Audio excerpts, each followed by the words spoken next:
Shame on you, Dale Steyn. Shame on you. Like I said, there must be a reason Dale Steyn rhymes with disdain. Thank you so much to Lerato Kganyago and the touchdown team. Back again tomorrow between 3 and 6. I don't remember. Actually, I'd have to think back a little bit. The last time I had to calm myself down. Today we took 1 minute longer to come on the air. We normally come on at 8 minutes past 6. Today we came on, it's just gone past 9 now. Because I needed to calm myself down because the whole day I've been so amped up.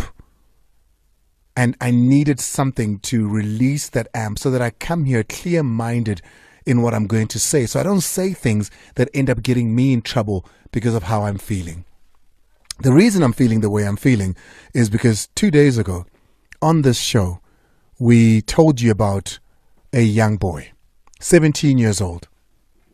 17 years old. We told you about Kwena Maphaka, who goes to St. Stithians. He's in matric. He's 17 years old. He was at the Under-19 World Cup when the world said, hey, something special is happening here. He played his first match for the Mumbai Indians in the most exclusive and most expensive league with the best players in the world. He's by far the youngest player there at 17. Black boy from South Africa. Right? We are here, Cass Naidu and myself are going on about how great this is for South Africa for this young boy. Yeah? He gets an opportunity to play. This is the best league in the world, guys. This is the best league with the best players in the world with the highest amount of money. This boy is already a millionaire. He plays his first match yesterday, bowls 4 overs, and is met with nothing but fire from the most experienced batters in the world. He goes for over 60 runs in the 4 overs. You can imagine how bad that is. He goes for over 60 overs in the 60 runs rather in the 4 overs. People come out of the woodworks. Kevin Peterson, even football players, cricket players, old and new, saying, hey, you're going to learn from this young man. Can't wait to see what you do coming out of this. Right? That's the narrative. That's what everybody's saying, except for one person. One person who's a South African. Who's a South African bowler, even. Dale Steyn. I say his name with the disdain that it rhymes with. Dale Steyn. He laughs at the young man and tells him that this is not the Under-19. He will learn. He's met with a baptism of fire. The same fire I think of when your name comes up. Dale Steyn. Welcome to it. My name is Andile Ncube. This is Sports Not Amplified with Andile. I very seldom, and if you're a listener of the show, you know that, I very seldom make things about race. Because I like seeing the good in people. I like thinking that people can air black and white of the opposition without it being race. I do believe that a white person can have a problem with a black person, and that problem is genuinely because the other person is a crap person. I believe that. I genuinely do. I believe that vice versa as well. It can happen. But it's so testing to me. It is so testing to me when a senior cricket player, and I'm going to choose to say that this was not racially motivated. I'm going to choose to say that Dale Steyn, a South African international, a man who wore the Proteas honor on him, bestowed to him by you and I. When we learned today, this morning, that he's no different from a Mark Boucher, from a Graham Smith, from a Jacques Callis in the way that he looks at you and I. Because how do you then go when the whole world is sympathizing with a 17-year-old and telling him that he's going to grow? I'm going to quote this tweet that still stands on Dale Steyn's Twitter, X. And I quote, Maphaka, and listen to the tone, because if you're saying, hey, this is the big leagues, welcome young man, it's different to listen to the tone and the condescendingness in which this is said in. Maphaka realizing the difference between Under-19 and the Pro League. Pro in capital letters. And then he goes on to say, baptism of fire. Dale Steyn, speaking about South Africa's pride, the person whom which right now we are all speaking great things about and saying, you know, we wish you the best of luck.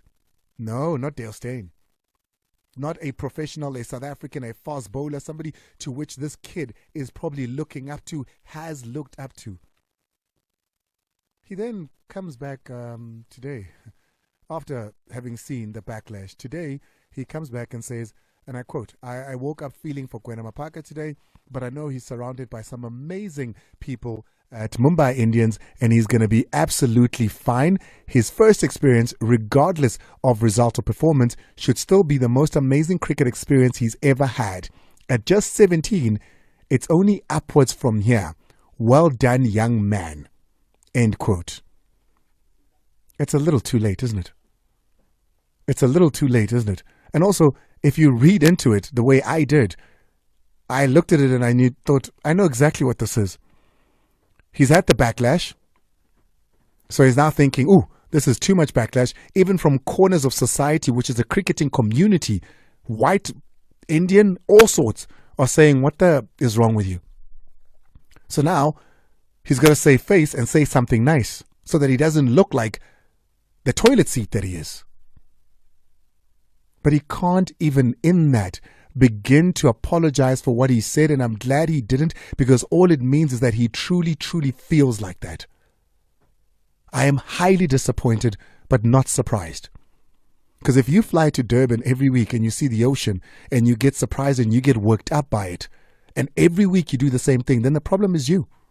So if I'm going to get surprised by what white South African cricketers do, then the problem is me. Shame on you, Dale Steyn. Shame on you. Like I said, there must be a reason Dale Steyn rhymes with disdain. It's 17 after the hour 6 on the Mighty Military FM. I'm going to take a break because I need to cleanse from this negativity for the conversation I'm about to have now. A man that I saw when he was still a boy. He's now a fully fledged man, and we want to celebrate a little bit of what he's done, because I do feel there's still so much more. But find out why it is that at the moment he's not doing what he, from a very young age, said he was born to do. It's exactly 21 after the hour 6 on the Mighty Metro FM. My guest today is former TS Galaxy, Bidvest, Mamelodi Sundowns in the Tigers, of course, Orlando Pirates, Chippa United, Cape Town All-Stars. If I counted all of them, so many teams that Xola Mlambo has played for, and a man that many at some point thought, you know, is going to be the next best midfielder in that Bafana Bafana Amazulu as well, in that Bafana Bafana team. But the man who was once a prospect for the national team today sits idle. What happened between that dream and now? Xola Mlambo joins me in studio. Xola, Kwena. I remember seeing you in Cape Town, sitting in the stands. I was in Cape Town for a holiday. I heard there was a game. I went down to watch All Stars, and you were part of that team. I didn't see you at M Tigers, because I used to enjoy watching M Tigers as well. I thought that was the best youth structure in the country at the time. But I saw you there, and I thought to myself, gee whiz, what a talent. How old were you then? It's just unfortunate, Uguti, when I got to M Tigers, I was past my developmental stage, you know. But I was fortunate enough to still get the developmental lessons, because I didn't have a proper developmental structures growing up. So if I'm not mistaken, I think at M Tigers I was 24, if not 25. Was it Northwest before M Tigers or after? Which came first? It was Northwest University before. Then M Tigers? Then M Tigers, yeah. Who was in that M Tigers team that you were playing with? Oh, we had such a number of quality players. Remembering well, in the our late team, Madisha. Yeah, we had the late Madisha, we had Spelele Mkhulise, we had Petso Mapanga, the former Orlando Pirates left back.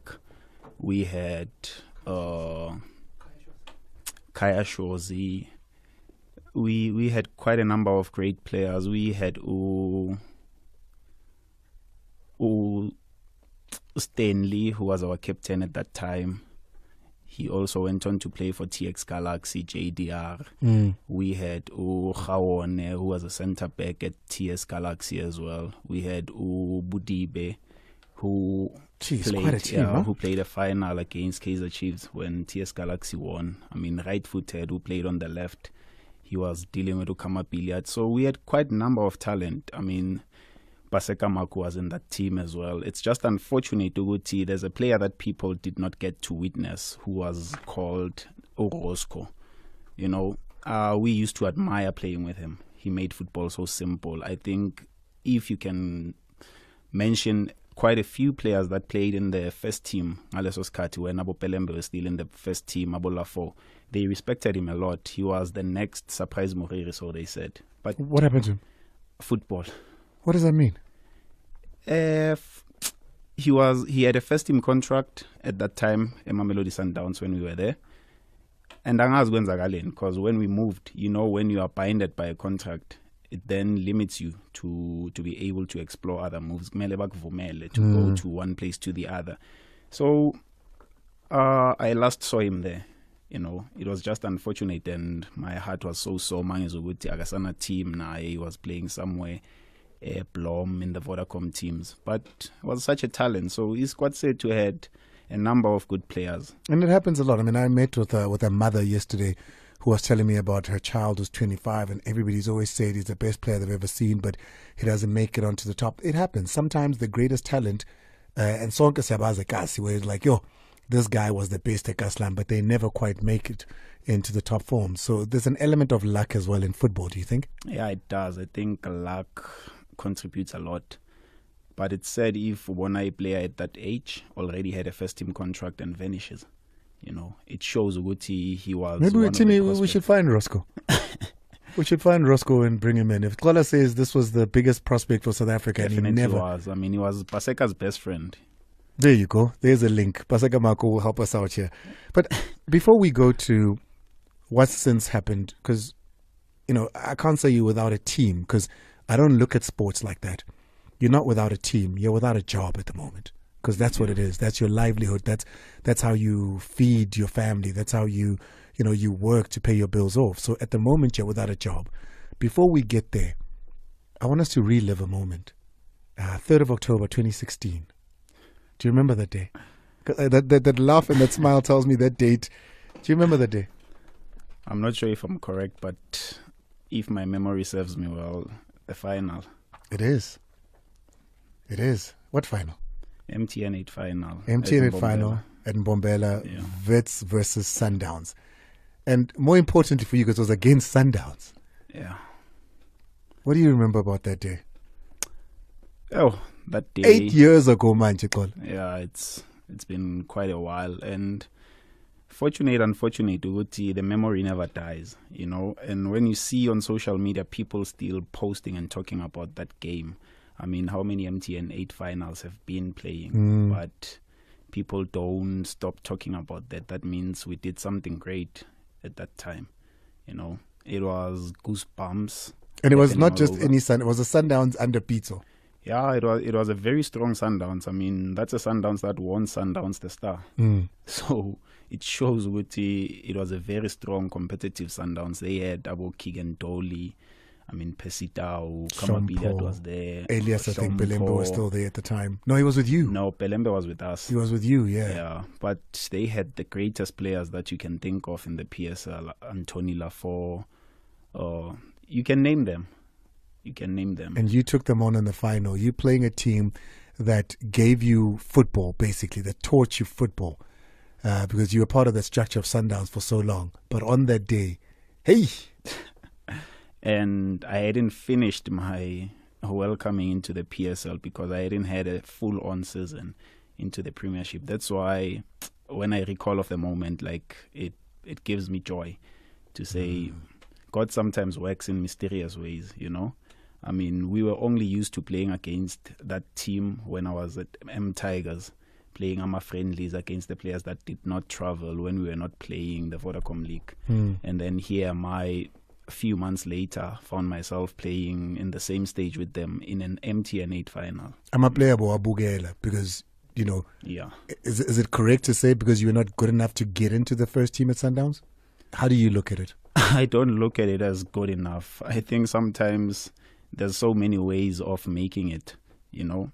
Like they always say, when he closes one door, he always opens the other one. Just wasn't your time then? Yeah, it was not my time.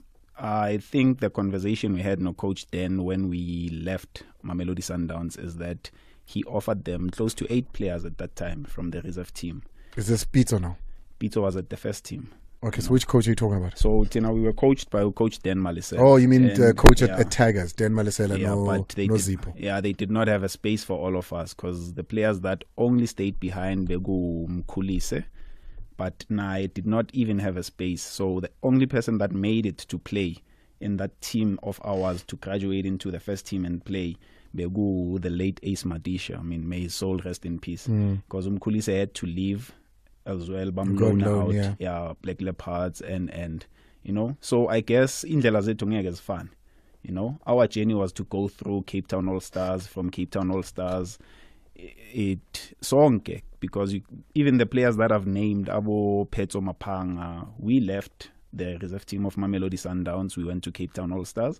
We took a risk. We did not know what's gonna happen and because I remember, they wanted to take me to the USA,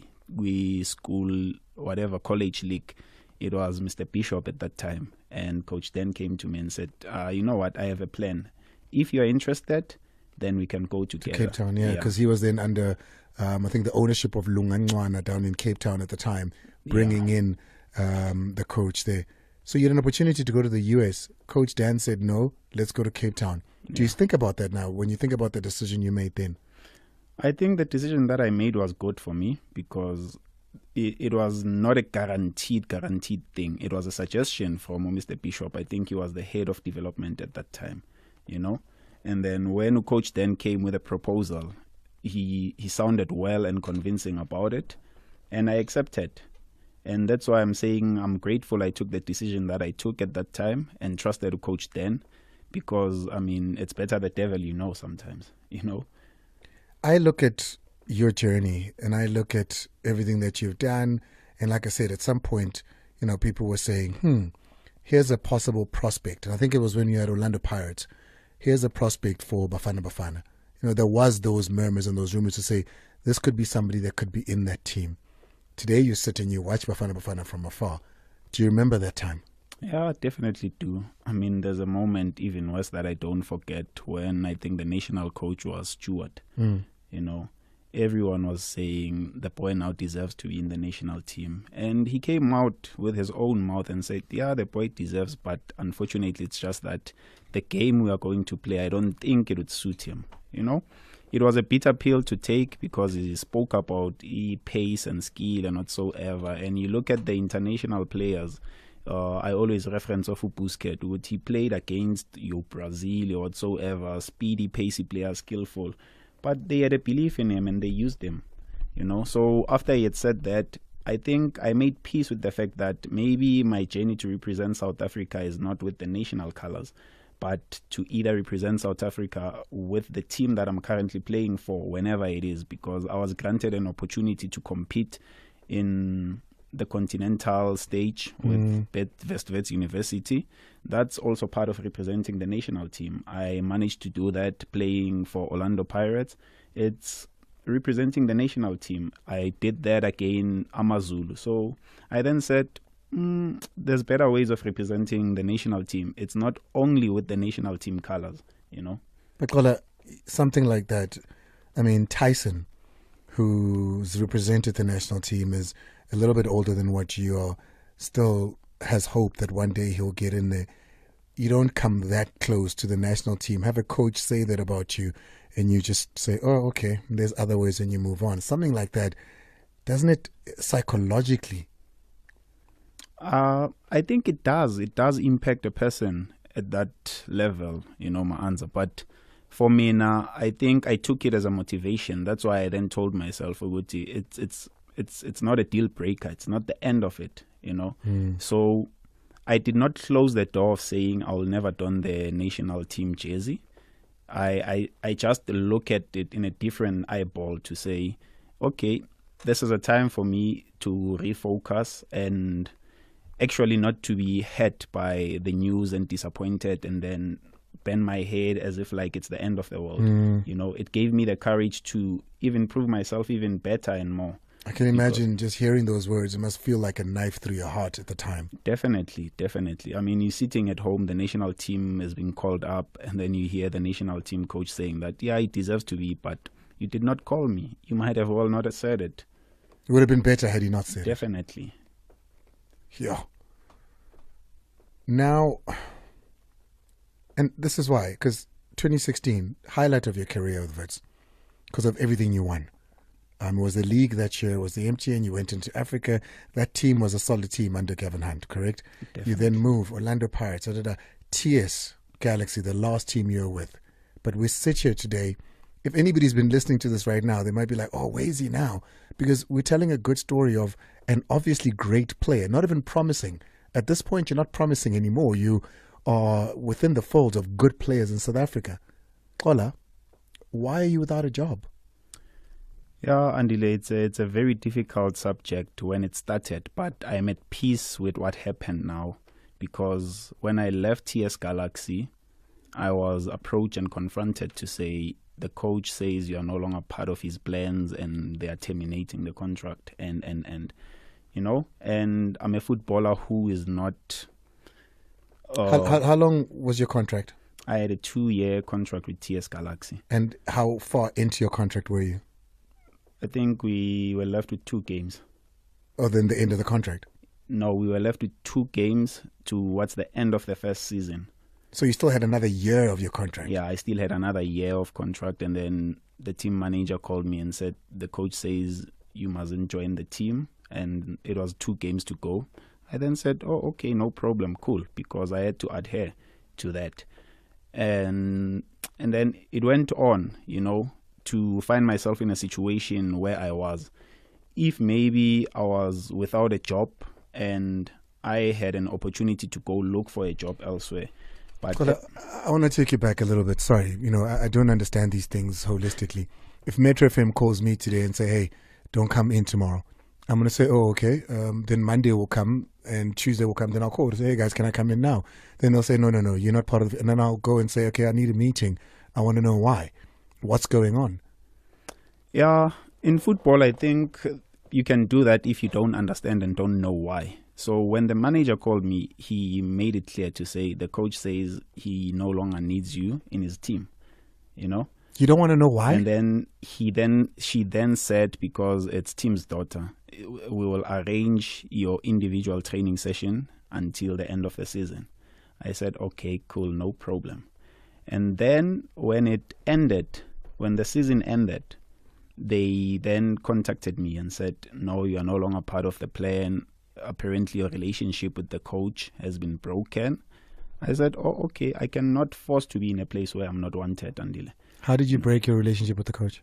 They never mention it. But I'm asking you dealing with the coach. What happened? How did you break the relationship with the coach? The last training session that I had with TS Galaxy with the coach, it was a fun day, football tennis. That was my last day seeing them.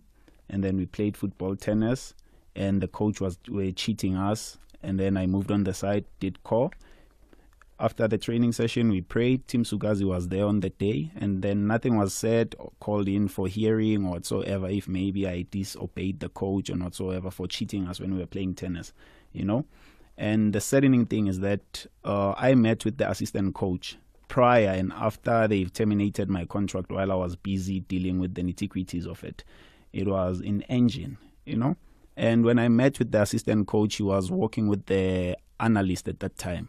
They said to me, but why didn't you call the coach? And because that day it was a fun day, it was not supposed to happen the way it happened. I said, but if it was a fun day, why wasn't it taken fun?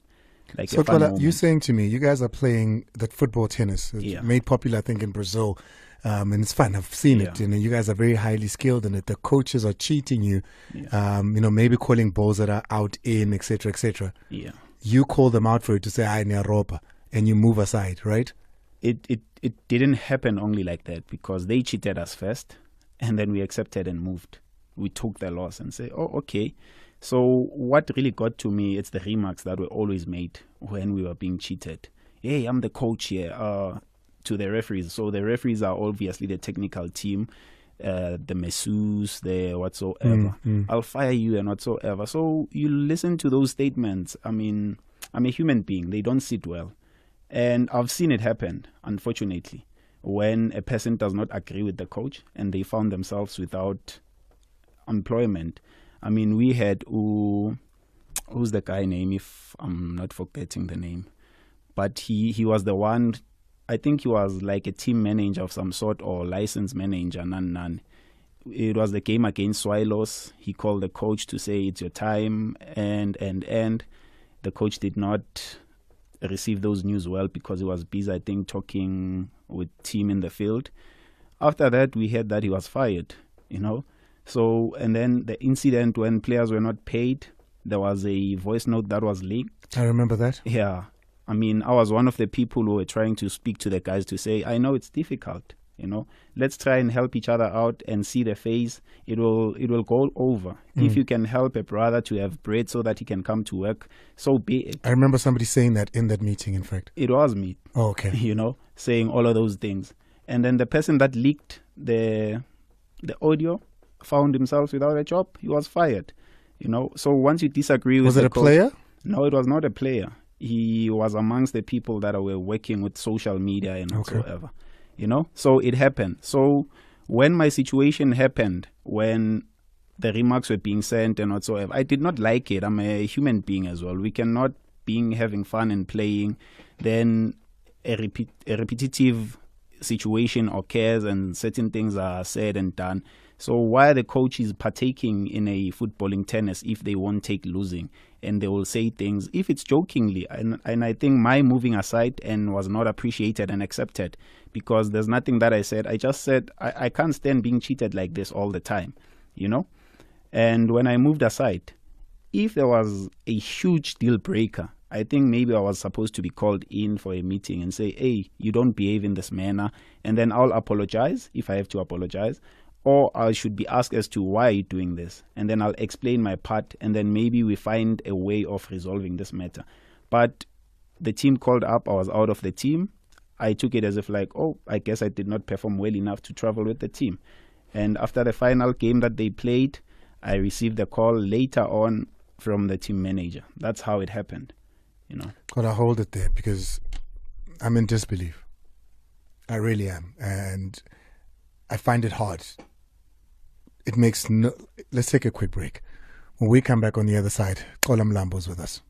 Former TS Galaxy, Bidvits Vits, Mamelodi Sundowns, as well as Orlando Pirates midfielder Xola Mlambo is with us at 6:43 on the Mighty Metro FM. I'm shocked and in disbelief because what you're saying to me is you're playing, you're having a fun day, and all teams do this, not even in football. Even you who works in offices, you know, sometimes you have that team building thing where you go out and you're having fun. The bosses play along and it's a day to connect with them. They cheating, clearly so. But when you call them out, they threaten you on it with your job and with your life. You decide, this is too rich for me. Ting hambela, ngisuke out of this space, because why am I playing here if this is how you're being treated? And for that, you feel you don't have a job anymore. But then my question then would be, if somebody treats you like that on that one day, that means it's something, one, they either used to, or two, surely you'd have seen signs, Uguti, this is the kind of person this is. It can't just happen on that one day, Xola. Nah, it's something that always happened when we were playing football tennis, to be honest, you know. And I guess on that day, I acted out. Maybe I was wrong for doing so. It happens. I'm a human being and I have emotions. And the most saddening thing is that Tim was there on that day. Did Tim see what happened? I don't know, because probably maybe he was busy on his phone or whatsoever. But as he was there, if there was an incident that the coach did not like, probably they discussed it. But I was never called in for a hearing or anything. You have a relationship with Tim. That goes way, way back. Tim actually uses the words, I love the boy, when he speaks about you. Yeah, I used to think so. You don't think so anymore? No, definitely not. Definitely Tim not. Tim brought you into professional football. No, Tim was given me into professional football. Coach then gave me to Tim. You know, and I used to think Tim, yes, I used to see him as a father figure and what, and But I had to go through this situation to now understand and learn the type of person that he is towards me. I cannot Which is what? For me, the situation defined him as a different person that I saw him to be. Did you ever speak to Tim? Yeah, we did. After the incident? We did. You know, at first, I did not speak to Tim because I allowed my agent to take care of the matter, like professionally. So I cannot now jump people and say... Yeah, you have to follow the hierarchy. Yeah. So I spoke to my agent and say, oh, did you receive the news that I just received? You know? And then she said, yeah, they gave me a call. They said the relationship with the coach is tainted. The guy no longer wants to work with you. I said, no problem, cool. I mean, I cannot want to force myself to work with a person who does no longer want to work with me, you know. And it was okay. Because you beat him at tennis. Yeah, you know, and it's okay. But there's been situations that made it easier for me to accept the decision. I mean, had you ever had any issues with the coach before? Even a small thing? No. Do you know why I ask? I look at your record and I look at your movements from All Stars to Pirates to Verts all along. And I say, Xola's got 1 season here, 1 season here, 1 season here, 2 seasons here. Why does Xola move so much? Is he a problematic player? Because why is it that you've moved so much in a short space of time? Yeah, you know, Andile, when I look at my career, I always reflect to God. Says maybe God is placing me in certain situation, and after my service is done, he moves me, you know. Because look at the situation I'll start at Cape Town All Stars, you know. We went there, the team was second, the coach was fired towards the end of December. I was injured at the time, and then saw the news that Coach then left Cape Town All Stars. While I was busy with my rehab and you know, he gave me a call, was like, I think you saw the news. Me and Lunga parted ways. I said, no, I saw it, coach. And then he said to me, just expect anything. Yeah. You know? I was like, no problem. I know. And boom, when I went back to Cape Town, I was called in the office, you know. They were like, no, the new coach thinks that you are not part of his plan. And at that time, the new coach hasn't even started. And then I asked a question at that time and said, but the new coach was busy with his team because he was coaching Ajax at that time, if I remember correctly. And then the manager looked at me. And then I said to him, nah, don't worry. You know, I understand that when a movement happens in football, certain things will also happen, you know. And I think that's why Coach then called me, because we had a conversation even before. And again, on a get-go, you know, because when we got to Cape Town, Coach then announced it to me to say, Doctor, I think the assistant coach has a problem with you. He says you're playing like a castle, what, but I know why I brought you here, so don't focus on him. And I did not. And I enjoyed my time at Cape Town All Stars, played. I was loved by the fans, even some of the technical people, and I moved, you know. But it was a blessing in disguise when he terminated my contract and I found myself at Chippa. At Chippa, I did not have a long stay. I mean, everybody knows, I think I played 3 to 4 months at Chippa, you know, while we were in a preseason camp thinking that, okay, we're about to start a new season. I'm going to now at least have a bit of experience in the PSL. Boom, I'm being sold to Bidvest, you know. So I stayed there short, not because I was problematic or what, you know. Moved to Bidvest, played season, we won whatever that we won. I had a 2-year contract with a 2-year option. Whilst we were still there, after winning, I think Coach Kevin signed Scott,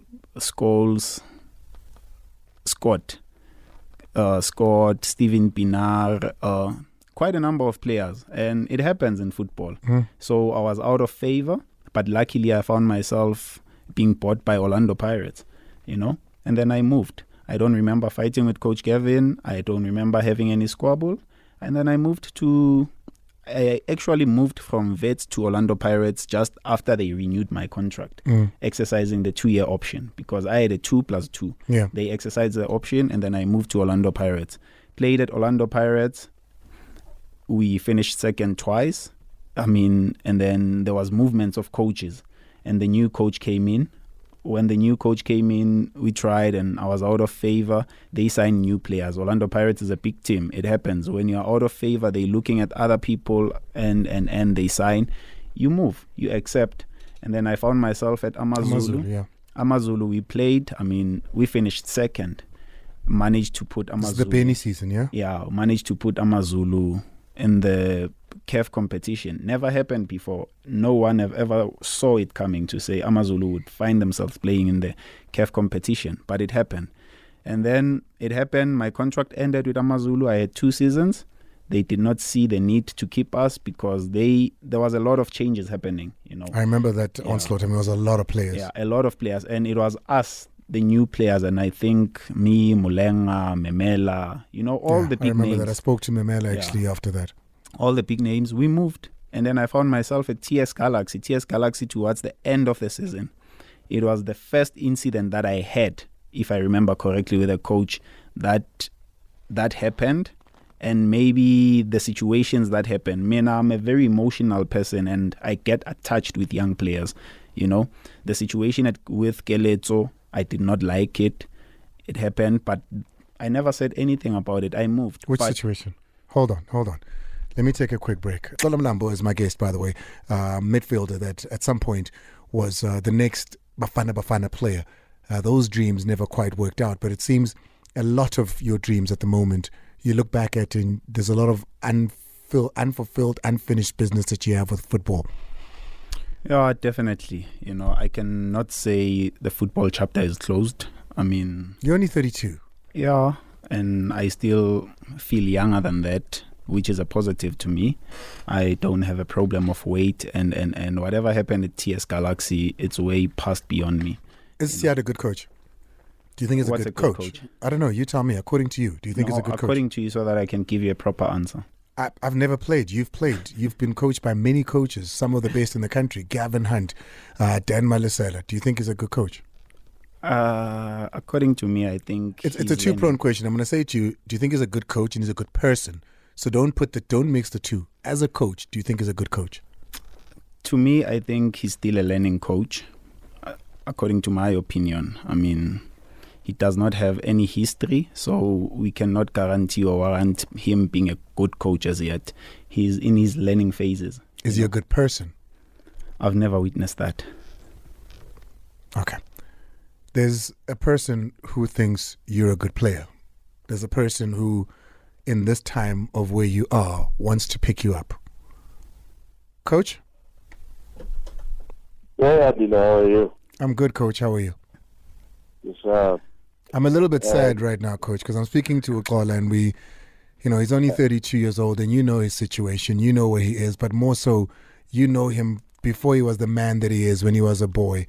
And I thought you're the perfect person right now to help me pick this man up. Yeah, Sorry, Coach. I'm so bad. My first thing as a radio host that should have been done is I should have introduced you, just in case people don't know that voice. I don't know why you wouldn't know that voice. It's Dan Malisela that's on the line now. Coached, of course, Xola a lot in his youth days more than anything. Sorry, Coach. Go for it. Thank you, Matenten. Coach. Warenda. Kishap, Coach Kwena. Yeah. I think the unfortunate thing about him, I heard you ask a question about his movement and all of that. Players of such nature are not so easy to coach. When somebody, for me, I don't understand, because I prefer people who've got brains than rely on talent only.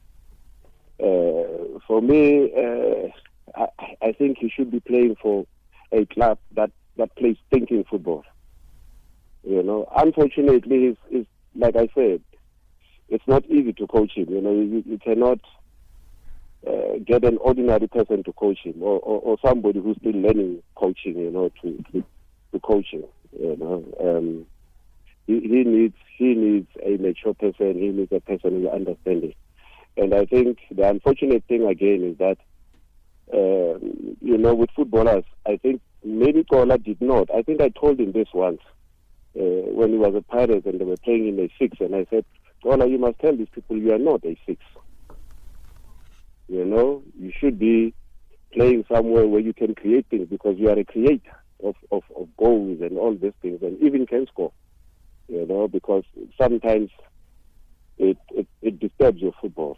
You know, but having said all of that, I know that he has been through a lot. You know, if you're disappointed by situations where you do not expect to be disappointed, it happens. We've all gone through those things, you know, where we thought things were rosy. But all I can say to you, Xola, is that you can still play. I think you can have, with your body and everything else, you can still have a good 4 years or 5, you know, possibly. And with your brain, you know, your brain can make your football easy.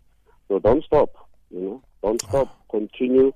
And my biggest wish is that, you know, I get promotion with Baroka, and then maybe we can talk, you know, depending, you know. So, but just don't give up, because the talent that is there, that is in you, is just, for me, I don't know other people, for me, it's very rare to find. Oh, coach. And when you know, when there's a guy who's working at Sundowns, that guy, he introduced me to Xola, and when the first time I saw him, I said, "Hey, wow!" You know, he may deceive you with his funny running style, but you know, the effects that are coming from that running style are just bigger than the running style. Coach, I really appreciate you coming on. He needed to hear that. More than the soccer player, the man Xola needed to hear that. Thank you so much, Dance, and all the best for the rest of the season. Thank you so much. Good luck, Xola. Sure. Thank you, Coach. Xola, that's what today was about. It was about us telling your story, but also making sure that you still have a future. At least you've got the money that TS paid you as the rest of your contract for the cancellation of your contract. You'll be fine until Dan gets... Wow, Which money, Andile? But they cancelled your... Don't you get compensation for They terminated the contract, and they are claiming that I wanted to terminate the contract. So that's why I then said, this is why I find myself in a situation. They had my clearance for the first part of the season, you know, so I was unable to go look for a job or to try my luck elsewhere, you know, until I then took the matter to the DRC. They only then issued out my clearance certificate,